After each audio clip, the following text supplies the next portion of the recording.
Hello. Hello. What's up? So, just got done with one of my first workouts in a couple of months because I've been having the SADS. And it's really hard to get out of the house when you're having the SADS. You feel like the world is kind of crashing down on you, and you kind of have to be kind to yourself and treat your depression, because that's what it is. My depression. Treat my depression like a flu and just be kind to myself and eat what I need to eat and rest when I need to rest.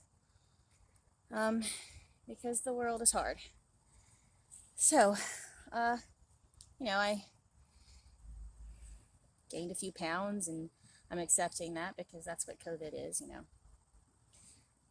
The struggle is real with like quarantine 15, where you don't get to do the usual things like going to work or taking the train or having some time by yourself. And this is what happens, when you're sad.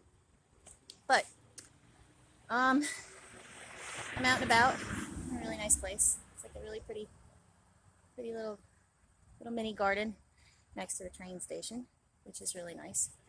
It's kind of one of my favorite places to go to before I hit the forest preserve. So, I wanted to talk about the 3 steps to anger management. And I just want to preface this with anger management is not just for, the angry bridge trolls who are throwing things and Hulk smashing everything around them. It's not like that. Anger management can be for people who have been through a lot, who have a lot of unresolved anger, and don't know what to do with it, especially if they're triggered by something, and that triggers a very strong emotion. And sometimes anger can be confused with very strong emotions that you feel that are like building up in your chest. Now I consider myself a very like even keel person. I don't get angry very much, but I get very agitated and I get very anxiety ridden. And so I kind of had to figure out a way to manage that. And so, my therapist recommended that I study up on anger management. And I was like, oh, well, isn't that for really angry people? She's like, yes, but it's for people who have a lot of anger in their lives and they don't know what to do with it. They have a lot of unresolved anger, past abuses and things like that they need help managing, especially in like high stress times. So I read a few articles and I did a couple of things, I tested out a couple of coping mechanisms, and I couldn't really find anything that kind of suited me, because I'm more of a person that like needs to talk to themselves and like give themselves pep talks to get them through things. That's me. I do that. I talk to myself all the time. So I came up with a 3-step program to help manage high stress or high emotion situations. So, number 1, acknowledge the emotion. Whether it's anger, whether it's anxiety, whether it's pain, acknowledge it. Acknowledge that it is there. Acknowledge the existence that is the anger or stress or pain. Let that emotion roll over you. So that's step 1. Let it roll over you. Let it exist. Don't try to stuff it down. Just let yourself feel it. Whether that means that like I was telling my friend when she was feeling high stress anger, it's okay to go out to your car and scream while you're like blaring heavy metal in the background, or it's okay to go and like take things out on like a punching bag, or it's okay to have to go for a really like spirited run or walk. Whatever you need to do to like express that emotion in a very healthy and channeling type of way, that's fine. Do that. Whatever suits you. Doesn't have to be perfect. So number 2, figure out where that emotion is coming from. Really have a nice heart-to-heart talk with yourself and figure out where the source of that emotion is coming from. My friend again, who I was trying to counsel through some really rough times, has been through a lot of really traumatic and abusive relationships. And a lot of her high emotions, high anger comes from being abandoned. And so when she's in high stress situations, she gets what feels and looks like anger is more like pain, and her like trying to process through that pain.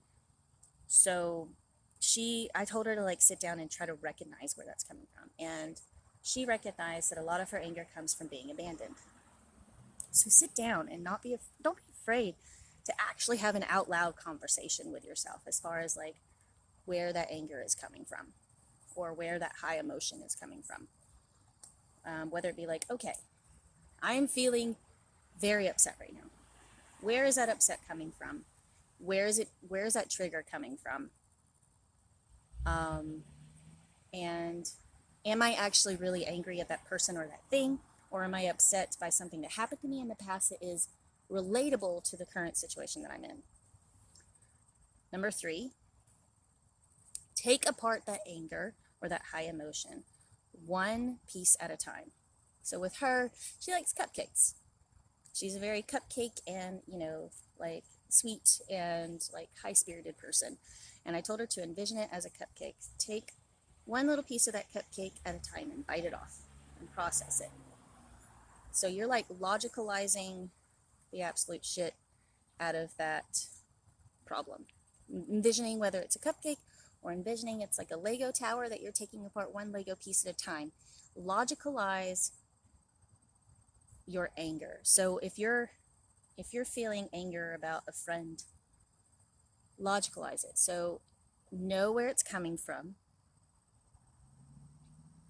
Start saying logical things about that anger. So for instance, if you're angry at a friend, but you realize that anger isn't because of a friend, but it's come from a past that you have, start being your own source of words of affirmation. So you can tell yourself that, okay, so this anger is here. I am okay, and my friendship with this person is okay. I'm feeling upset about this, but I know that upset is majorly coming from my past. I still do feel hurt, but I know that if I bring this to her or him or them, that it's going to be okay. There will be a resolution to this. And just out loud talk to yourself about it, because it's kind of like interrupting your brain flow when you're yourself, like speaking to yourself is interrupting your brain from internalizing everything, because you're bringing it outside of your body. So the 3 steps to resolving a high emotion or a high stress situation is 1, acknowledging and feeling that emotion and channeling it through with however you deal with high stress or high emotion situations. Number 2, start to figure out where the source of the upset is coming from, the source of the high emotions coming from, where the trigger is coming from, where it resides from, and maybe even think about the last time you had that feeling. Number 3, take apart that emotion as much as you can. Envision something like a cake or a cupcake or a Lego piece or a puzzle piece, and start taking it one piece apart at a time. Logicalize it to death. Rationalize it to death. Talk to yourself out loud. Give yourself words of reassurance and words of affirmation so that you can know that what you're feeling is not realistic. It's validated, but it's not realistic. It's not what is currently happening to you. So those are my 3 steps with resolving emotion. I really do hope it helps. I have lots more advice for being a little bit more mindful about yourself and advocating for yourself. You can check me out on Lindsay K Wellness on Facebook. You can check out my YouTube channel, which is, I think it's Wellness Lindsay K. And Twitter is Lindsay K Wellness, and as well as Instagram, Lindsay K Wellness. Love yourself, love your body, and I hope you have a great day. Bye.